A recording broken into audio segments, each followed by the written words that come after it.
sobre diferentes formas que você cria a sua base, né? E aí, qual é o seu objetivo com isso tudo aqui? Você trabalha com todos esses canais, eu acho que a maioria de vocês deve trabalhar, se não com todos, outros também, para quê? Para formar a sua base própria, né? Você tem que formar a sua base própria. Né? Então, deixa eu vir um pouco para cá agora. E aí é que você começa a considerar, tem nome novo na base, o que eu faço com esse nome? Né? Então, aí que vai o conceito de você começar a analisar a rentabilidade da sua base. E aí é uma métrica pouco usada, mas que é muito necessária em e-mail marketing. Né? E aí você tem lá, eu tenho leads novos. O que eu faço com esses leads? O que eu faço com esses nomes novos? Né? Aí eu gero ele de diversas formas. Vou por aqui, porque aqui não está funcionando muito bem. Eu posso gerar minha própria base, eu posso gerar através do site, através de redes sociais, e por aí vai. Eu vou gerando uma série de formas. E aí eu faço um trabalho em cima desses leads. Né? Eu posso definir personas, né? Quais são as diferentes personas que eu tenho em cima dessa minha base. Eu posso gerar eventos automáticos, dependendo de onde essa base venha, de onde esses nomes vêm, eu já mando um e-mail automático, né, para essas pessoas. Eu qualifico melhor através de pontuações. Enfim, tem aqui, eu posso fazer uma, duas, posso fazer quantas ações de trabalho de base, quantas forem necessárias. Né? Aí depende de cada empresa, de cada negócio. Para poder, no final, converter. Né? Converter esse pessoal em cliente. Bom, existe uma pesquisa feita pela Marketing Sherpa, que é uma empresa também americana, sobre prioridades em marketing. É uma pesquisa de 2012. Né? Então, essa pesquisa foi feita com diretores de marketing, com gerentes seniors de marketing, sobre quais são as suas prioridades em marketing para o ano que vem, para 2013. E a gente vê, eu quero melhorar o meu ROI, eu quero melhorar o meu funil de venda, eu quero gerar maior conhecimento sobre a minha audiência, eu quero maximizar o ciclo de vida do cliente. Então, a gente vê aqui que as principais prioridades estão ligadas no final ao quê? A qualidade dos leads gerados. Né? O trabalho, eles querem todos nós queremos maximizar o ROI, gerar venda e tudo mais. Isso é através de lead qualificado. Né? Quando eu trago nomes bons para a minha base, eu vou conseguir maximizar minha venda. E aí tem aqui uma segunda onda de prioridades que eu particularmente acho que, na minha humilde visão, é o inverso do que deveria ser. Aqui eu preciso, sim, priorizar resultado. Mas, se eu perceber aqui embaixo, é o como eu vou gerar esse resultado. Né? Embaixo, eu tenho implementar sistemas de tracking dos leads, né? Como é que eu vou rastrear os resultados desses leads. Quais são os resultados em cima de iniciativas multicanais. Né? Gerar, enfim, informação. Mais uma vez, eu preciso de um sistema por trás para saber o quanto minhas ações de marketing geram de receita para a empresa. E o menos prioritário de todos, que eu fiquei impressionado, é a qualidade da base, né? A higienização da base. Se eu não faço higienização da base, eu não vou fazer nada disso. Esse aqui é o fato. E se eu não limpar, se eu não tiver uma base com qualidade, e hoje, de novo, é muito comum eu ter volume. Né? Eu tenho uma base de 1 milhão, eu tenho uma base de 5 milhões, eu tenho uma base... Hoje, o maior exemplo que a gente vê são as compras coletivas. Né? Peixe Urbano e o Groupon, não sei se tem alguém aqui de uma das duas empresas, mas eu conheço das duas empresas, então o que eu estou falando é verdade. Eu tenho 20 milhões de pessoas na base, eu estou ganhando, então eu tenho 25 milhões. Agora parece uma corrida de cavalos, né? Quem é que vai ter mais cabeças dentro? Agora, será que realmente essas bases se convertem? Né? Então, é o que está faltando. Limpeza de base, saber o que realmente vale lá. Ter nomes e e-mails é a coisa mais fácil que tem. Você pode fazer uma combinação de nomes e transformar um @hotmail, um @yahoo, e aí você pode ter uma lista num instalar de obra, num algoritmo que você gere, num programa bem básico, e gerar 5 milhões de nomes. E aí testar, vai mandar. Aí você vai ver o que vai acontecer com a sua entregabilidade. Então, essa é a inversão do que está acontecendo. Se a prioridade de 2013 é isso daqui, e o que é menos prioritário está aqui, vocês acham que eles vão conseguir chegar nessas prioridades, nos resultados? Eu acredito que não. Né?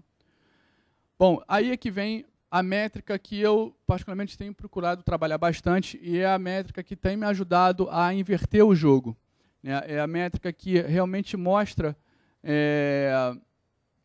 se você está apostando no lugar certo, se você está começando a trabalhar de uma maneira realmente madura, ou você está sempre correndo atrás de vendas continuamente, que é o valor de um nome.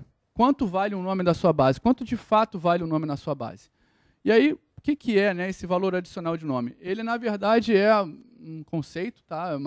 É um conceito que nós usamos lá na Readers, e nós estamos trabalhando exatamente nesse momento agora, quer dizer, não agora, já estamos trabalhando há um tempo já, mas é o conceito que a gente busca implementar lá e está mudando a visão da coisa, bem interessante, que é a soma do lucro total gerado por cada nome que você tem na base dentro de um período de tempo. Tá? Então, quanto é que cada nome não é cada cliente, tá? Não é cada cliente, é cada nome. Você tem na sua base clientes e prospects. Quanto, em média, cada nome gera de venda para você, lucro, né? Quanto você vendeu, receita, quanto você perdeu em custos operacionais. Quanto cada lucro trouxe dentro de um período de tempo. Então, você gerou uma base, quanto é que aquela base trouxe para você de lucro, tá? Voltando aí para quem gosta de fórmulas, né? O que então seria o valor adicional de nome? É a receita gerada vezes a margem de lucro que você tenha no seu negócio, tá? Dividido pelo total de nomes gerados, aquela base específica, todo total de nomes gerados que você tem ali. E essa receita que você vai colocar no valor do nome, retira dela o que você gerou na captação. Não considere a receita, para esse cálculo específico de VAN, tá? Você não considera nem a receita gerada na venda inicial e nem o custo que você teve em investimento em mídia. Eu vou mostrar depois como é que você aplica esse número aí. Tá? Isso aqui você botou, vamos supor, eu vou dar um exemplo aqui. Você formou uma base de pessoas a partir da sua página do Facebook. Tá? Então, você fez uma ação no Facebook e aí você gerou um conjunto de pessoas da sua base a partir dessa fonte. E aí você tem um site, vamos supor que você tenha formado essa base, sei lá, em janeiro. Tá? Em janeiro você fez uma ação e gerou aí, vamos chutar, 1000 nomes. 1000 nomes a partir da sua fanpage no Facebook. Depois disso, você vai fazer uma análise durante, vamos supor, 6 meses. E aí, eu, como exemplo, botei aqui como se você tivesse um site de vendas de bebidas, por exemplo. Tá? Então, você começa a fazer um trabalho com essa base. Vamos separar, marcar essa base especificamente. Aí, primeira vez, você descobre que algumas pessoas compraram um pack, né, de cerveja que você vende. Depois, garrafas de vinho, livros sobre o assunto, né, sobre os melhores vinhos da Europa, sei lá. Convida as pessoas para um festival de bebida e comida, né, que você é o patrocinador, e então paga o evento, você conseguiu vender. E aí você também vende acessórios. Sei lá, você vende taças, você vende abridores, seu site gira em torno disso. E aí, desses nomes saíram alguns clientes, alguns compradores desses produtos, né? Durante, vamos supor, 6 meses. Então, o que isso tudo gerou para você? Dinheiro, né? Gerou um dinheiro para você. E aí, vamos descontar o custo operacional nessa venda toda, gerou uma grana para você. O que é VAN? Né? Qual é o valor do nome? Tudo que você gerou dividido pelo total dessa base. Tá? Isso é o valor do nome, dessa base especificamente, quanto você gerou. Tá? Então, vamos pegar... antes disso, deixa eu falar sobre a importância que você tem em marcar os nomes com base na fonte. E aí é o único momento que eu falo mais aqui sobre segmentação. Não é segmentar sobre dados demográficos, não é segmentar sobre sexo, idade, comportamento, não. Vamos segmentar a base, marcar de onde surgiu essa pessoa. Essa pessoa veio do Facebook, essa pessoa veio da newsletter, né? Essa pessoa veio de uma base alugada. Tá? Então você começa a marcar. Cada uma dessas pessoas você marca na sua base de onde essa pessoa veio e quando ela veio. Aí você cria meio que vamos dizer assim, um grupo específico, né? Uma safra de nomes. Ali está marcado. Tá? Então, qual é o seu objetivo? É saber quais são as origens mais rentáveis para você. E aí você descobre coisas interessantes. vamos supor, se você fizer uma análise de curto prazo em cima de retorno sobre cada fonte. Então, vamos supor, você faz uma determinada ação, você faz investimento, né, um conjunto de campanhas, e aí você investe em cima de links patrocinados, banners, né, displays, newsletter, pessoas que vieram na sua base num mês específico, aluguel de base, afiliados e tudo mais. Aí, num mês específico, você gera essa quantidade de nomes. Tá? Então, você começa a perceber, fez uma ação em que, em um mês, um determinado mês, você gerou 27 mil nomes, distribuídos dessa forma. Tá? Aí você tem uma conversão nesse momento de captação, que aí você gera, esse percentual aí, vai parecer que a newsletter teve uma boa conversão, o aplicativo no Facebook teve uma boa conversão, né? O aluguel da base teve uma razoável conversão, e assim vai. E aí te trouxe 600 clientes. Então, dos 27 mil, com uma média de 2,2% de conversão, gerou 600 clientes. Tá? Aí, até aí, beleza. Todo mundo fez esse cálculo, acho que também faz parte do nosso dia a dia, nada mais é do que um funil isso daqui. Né? Aí você calcula quanto você investiu por canal, né? Quanto você realmente desembolsou para trazer esses nomes em cima de links patrocinados, quanto você investiu em banner e por aí vai. Então, gastei R$42 mil nessa base. São números fictícios, tá, gente? Isso aqui depende de caso a caso, obviamente. Então, você gerou 42 mil aqui, você gastou 42 mil para trazer 27 mil nomes. Nessa sua ação, você gerou uma venda, né, com uma receita líquida nessa captação, distribuído dessa forma. Então, você conseguiu vender e gerar uma receita de 36 mil reais. Gastou 42 mil. Tá, como é que eu tive as perdas e ganhos em cima de cada base? Né? Então, eu começo a analisar base a base. E aí, de novo, a premissa. Você sabe o nome que veio de cada origem. Né? Então, você descobre que você gastou uma grana pesada em display, em banner. Gerou um negativo de R$ 3.650, por exemplo. O aluguel de base, 750 negativos. E aí você faz uma análise, né? No curto prazo você vai fazer uma análise de fonte a fonte, como é que foi essa rentabilidade dessa sua ação de captação. Tá? Até agora está tudo bem aqui? Está todo mundo acompanhando bem? Tá? Qualquer coisa é só perguntar, tá, gente? E aí você tem o quê? Por nome, por lead. Quanto é que foi a rentabilidade do curto prazo por lead? Aí você descobre. Display te trouxe um prejuízo grande nessa captação.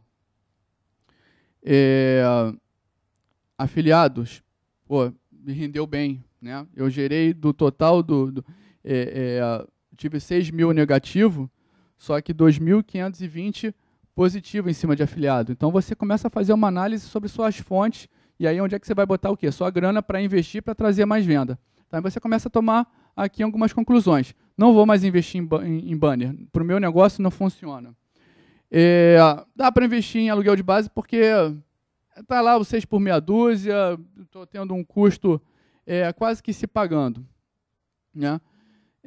Bom, aplicativo mobile, eu tive um custo razoável, não sei, vou testar, ver o que eu faço. Na verdade, o aplicativo, o Facebook é o que me custou mais. Né? Então, aí eu faço uma análise sobre quais foram os pontos positivos e negativos nessa base. Essa é a análise curto prazo que a gente faz. Aí vem uma outra análise de longo prazo. Aí primeiro fazendo uma comparação da conversão, considerando os mesmos 27 mil nomes. Você marca aquela base naquele mês específico e faz uma análise de um longo prazo. Vamos supor que eu fiz aqui um exemplo de 6 meses. 6 meses depois, o que aconteceu com essa base que você gerou? Então, você tem links patrocinados, você foi de 3%, conseguiu converter para 15%. Display, você saltou de 1% para 20%. Por quê? Porque você conseguiu fazer um trabalho bom com aqueles nomes. Por algum motivo, você conseguiu fazer um trabalho que conseguiu converter mais nomes, daquela fonte especificamente. E aí vai. Aí, por exemplo, aluguel de base. No mês de captação, você tinha 2,5% de conversão. 6 meses depois, você teve 3% de conversão. Sua base praticamente não aumentou em termos de conversão de lead para comprador. Então, depois de 6 meses, você aumenta de 2,5% para 3%. Primeiro, você não evoluiu muito com essa base. Segundo, se você está fazendo o mesmo volume de campanhas com todos esses, você pode ter certeza que esse percentual também tem um número muito perigoso por trás disso. De novo, a entregabilidade. Se você aumentou muito pouco isso, é porque tem muita gente desistindo de você. E aí tem muita gente que está dando complaint, está dando opt-out, está dizendo que você é spam. Então, esses números que crescem pouco, não é só olhar, está crescendo pouco. Significa também, de uma forma oculta, que você está gerando muita insatisfação aí. Tá? E aí você faz uma análise. Né? 1 a 1, por exemplo, blog, foi de 1,5% para 10%. E aí eu gero, passei a ter 400 clientes. Né? De 400 foi para 2.467. Então, eu tive um bom crescimento na base. Aí você vai analisar quais foram as fontes que trouxeram mais nome, mais cliente, menos cliente, só que olhando isso no longo prazo. E aí eu tenho, depois de 6 meses, eu vou ver, na fonte links patrocinados, o total desses nomes que foram gerados, quanto que eles me trouxeram de lucro e divido pelo número por essa quantidade de pessoas. Então, eu tenho R$ 2,05 por nome, não por cliente, por nome. Então, em média, R$ 2,05 dos nomes que vieram de links patrocinados me renderam no final de 6 meses. E aí vai. Tá? Eu tenho aqui de cada um deles. O que isso mostra? O ROI depois de 6 meses. E aí eu começo a fazer uma análise interessante. Eu começo a ver certas coisas que no curto prazo eu tomaria decisões diferentes de quando eu olho o longo prazo. Por exemplo, display. Display estava negativo. Agora eu tenho display positivo. Então, de repente, vale investir em display. Só uma questão de você saber em quanto tempo vai ter o retorno do display. Uma coisa que a gente viu em relação a afiliados. Se eu pegar, eu tenho um valor um pouco mais baixo que 2.560. Então, me rendeu muito pouco afiliados no todo. Entendeu? E assim vai. Eu posso fazer aqui análise de aplicativos Facebook e a página do Facebook. Ainda está me dando valor negativo. O que significa? Eu vou deixar de investir no Facebook? Não. Talvez aqui você esteja investindo errado, trazendo nomes errados, não estão convertendo. Então, você tem que fazer um trabalho melhor, de melhor qualidade, para trazer nomes que realmente vão se converter na sua base. Então, não é deixar de investir. Se você realmente quer ter o canal como algo estratégico para você, porque ele vai ser importante para você, reavalie. Mas não reavalie no curto prazo, reavalie no longo prazo. Ele aqui está te dizendo, depois de 6 meses, comparando com os outros canais, o que trouxe a mais ou a menos. Tá? E aí, fazendo, então, aí, uma comparação efetiva de curto prazo e longo prazo.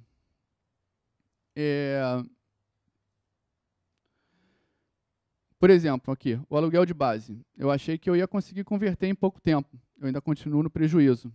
Display. Eu tive um negativo no início. Consegui quase que zerar depois de 6 meses.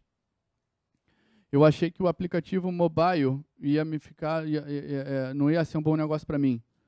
Foi o terceiro que mais gerou em lucro depois de 6 meses.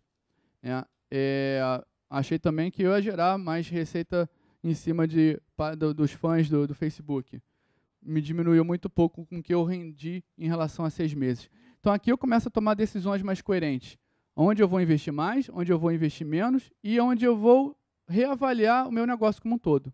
Né? Para saber onde é que eu vou efetivamente colocar, quando a gente tem, que é o que acontece com 99,9% das vezes, uma receita, um budget super apertado, eu tenho que definir onde eu vou colocar o dinheiro, é aí nesse tipo de análise que você faz.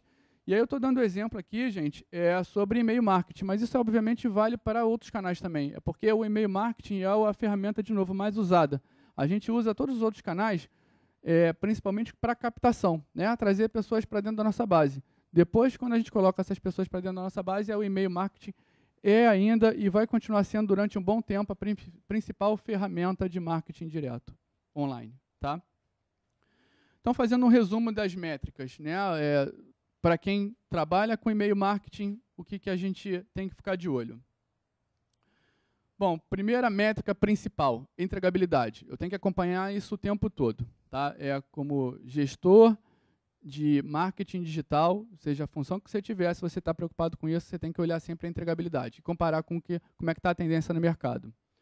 Segundo, é o valor do nome por canal. Comece a trabalhar mais isso na base. Pegue uma coisa pequena, que não sejam todos as suas fontes, mas pega uma especificamente e trabalhe com aquilo dali, para você ver que surpresas você vai ter no curto e no médio prazo. Aí, 6 meses é muita coisa, trabalha com 3 meses, você já pode ver algumas surpresas aí. Tá? Então, esses são os, vamos dizer assim, não sei quem está familiarizado com KPI, né? KPI são nada mais nada menos do que métricas-chave, né? Se eu preciso olhar alguns números importantes para fazer gestão, eu tenho que escolher 1, 2, 3, 4 no máximo. Depois é que eu tenho uma sequência de métricas menores, né? Mas aqui eu dei como exemplo, se vocês vão se preocupar com métricas de gestão de canal, esses dois aqui são muito importantes em relação ao e-mail marketing. E é isso aqui que vai te fazer com que você seja um bom gestor de canais digitais. Tá? Entregabilidade e o valor do nome. E aí sim, depois disso, você tem as métricas táticas, aquelas que você tem que usar sim no seu dia a dia, que é a taxa de abertura, taxa de cliques, as vendas, isso é o que vai te nortear no dia a dia. Né? Mas também é importante você sempre estar com o olho em taxas de opt-out, complaints, hard bounces, que são as taxas que são o inverso dos de cima. Você tem que estar sempre equilibrando um com o outro, senão você vai, no final, o KPI 1 e o KPI 2 vai estar sempre cada vez pior. Né? Então, essas outras métricas táticas, que são as suas gestões de campanhas. Né? Então, isso aqui que é o fechamento em relação à dica que eu posso passar para vocês em relação a métricas em e-mail marketing. Poderia vir aqui falar sobre várias coisas, sobre como melhorar a taxa de entrega, taxa de abertura, taxa de clique, né, conversão. Você tem que ter o e-mail com menos imagem, mais texto. Eu acredito que vocês já devam ouvir muito disso. Eu acho que é uma coisa que faz parte até do nosso dia a dia. É melhor ter um subject com até 35 caracteres, porque é isso que faz com que as pessoas leiam mais. Tem que botar o nome no subject, tem que botar o título. Isso tudo a gente ouve, né, e aí tem que botar em prática para ver como é que funciona. São métricas usadas no dia a dia, campanha a campanha. Aqui o exemplo que eu estou dando, que na verdade a atenção que eu quero puxar, a mensagem que eu quero transmitir para vocês, são essas duas métricas que a gente não dá pouca atenção. E hoje eu estou sentindo na pele. Eu estou trabalhando muito com essas duas métricas para poder, muitas vezes, recuperar resultado. Salvar negócios, entendeu? Isso é muito importante. Tá? Então, essa aqui é a mensagem que eu queria passar. Dúvidas? Valeu. Marcelo?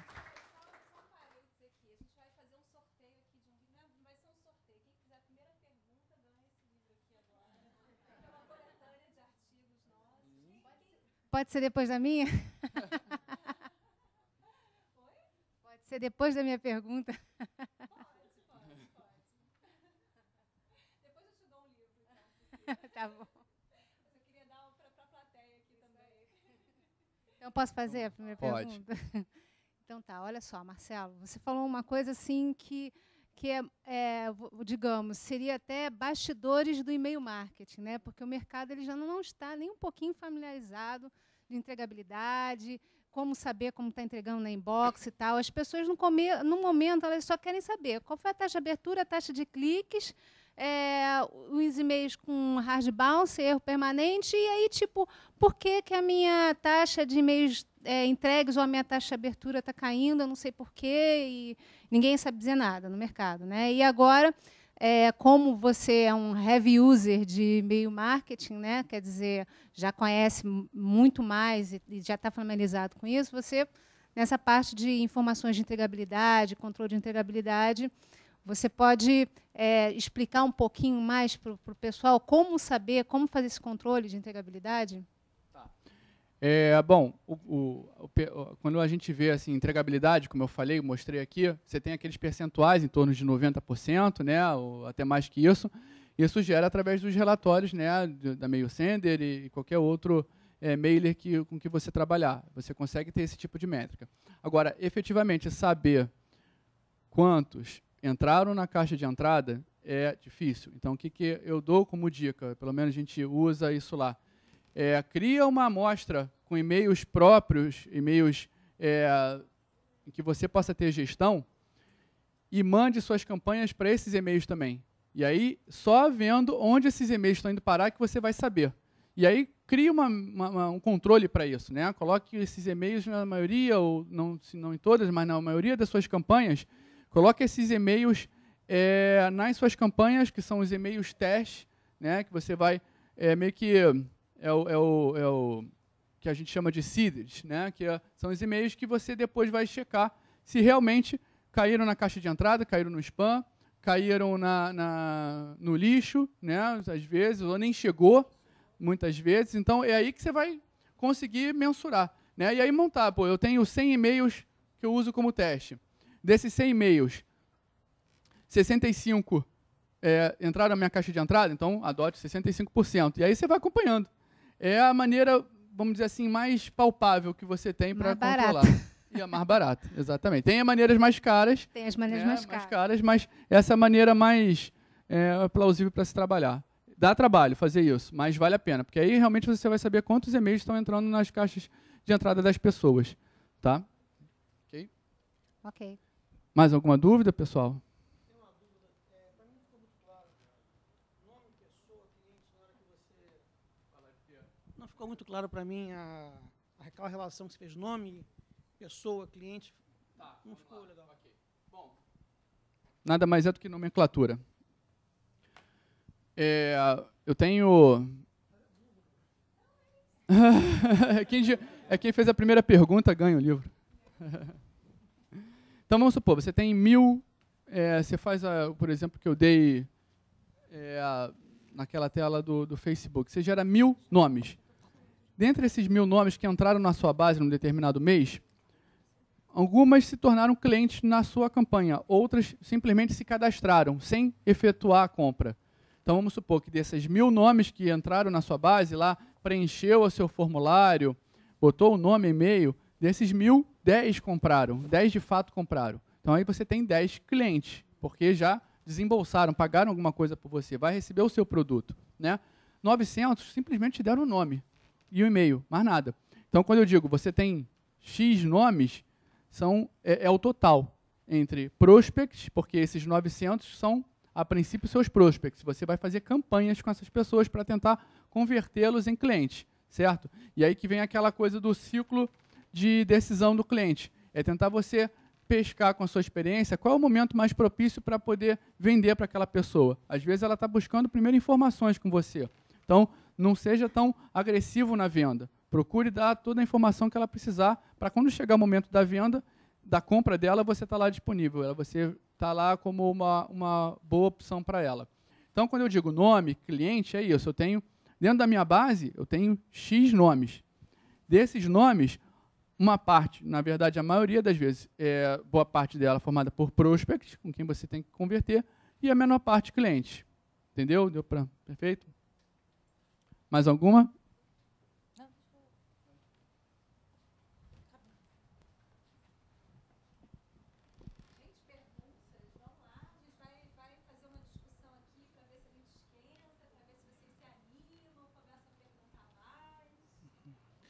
Bom, boa noite. Meu nome é André Salles, eu sou da Cultura Inglesa. E eu queria... Você falou um pouco de entregabilidade. Você falou que as taxas no Brasil giram em torno de 64%. E você analisa a sua taxa de entregabilidade. Sim. Você falou que de cada envio você consegue identificar essa taxa. E o que você faz para melhorar essa taxa? Você falou que você tem um desafio constante. Então, assim, existem algumas técnicas do tipo, eu não vou mandar para as pessoas que não estão lendo. Eu queria ver um pouco da sua experiência. O que eu faço? Eu vejo, a gente tem que fazer, na verdade, um controle campanha a campanha. Né? A entregabilidade é um número que você acompanha no médio prazo para ver se você está subindo, está caindo, mas entender cada campanha, se esse número está... Cada campanha tem esse número de entregabilidade, vai estar acima ou abaixo da sua média. Algumas vezes você vai ver a entregabilidade pífia em algumas campanhas. E aí você tenta identificar por que aquela campanha teve uma entregabilidade tão ruim. Às vezes são palavras que não são as mais adequadas, pelo menos na visão dos provedores, do que você está usando no e-mail. Se você está usando muita palavra repetida grátis, ou compre aqui, ou clique aqui, Isso passa pelos algoritmos dos provedores e consideram você como um possível spam. Então, te joga e não vai entregar. Você ainda vai denegrir a sua entregabilidade. Né? Então, você começa a acompanhar isso e meio que analisar. É uma coisa muito analítica mesmo. Você tem que ver campanha a campanha, como é que foi a abordagem daquilo que você fez. Né? E qual foi o resultado em cima da entregabilidade específica daquela campanha. Nessa campanha aqui eu tive uma entregabilidade muito boa. O que você fez de legal ali? Você segmentou melhor a sua base? Você mandou num momento que tinha mais a ver com o momento da compra daquelas pessoas? Porque muitas vezes a entregabilidade está muito vinculada até ao seu resultado.